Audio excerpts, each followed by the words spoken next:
শুক্রবার সকাল হতে চাঞ্চল্য ছড়ালো কলকাতার রাজনীতিতে।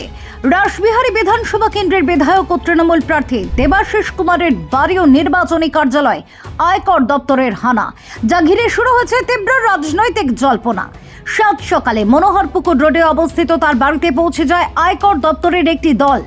একই সময় আরেকটি দল তল্লাশি চালায় তার নির্বাচনী কার্যালয়ে। আকস্মিক এই অভিযানে এলাকায় ব্যাপক চাঞ্চল্য ছড়িয়ে পড়ে। রাজনৈতিক মহলেও শুরু হয়েছে নানা প্রশ্ন, নানা বিতর্ক। নির্বাচনের ঠিক মুখে শাসক দলের প্রার্থীর বাড়িতে আয়করের এই তল্লাশি অভিযানকে ঘিরে উত্তেজনা আরও বাড়ছে। বিরোধীদের একাংশ যেখানে এই ঘটনাকে ইস্যু করে সরব, সেখানে শাসক শিবিরের পক্ষ থেকেও পাল্টা প্রতিক্রিয়ার ইঙ্গিত মিলছে। এই ঘটনার পেছনে কি কারণ? আদৌ কি কোনো নির্দিষ্ট অভিযোগের ভিত্তিতে এই অভিযান?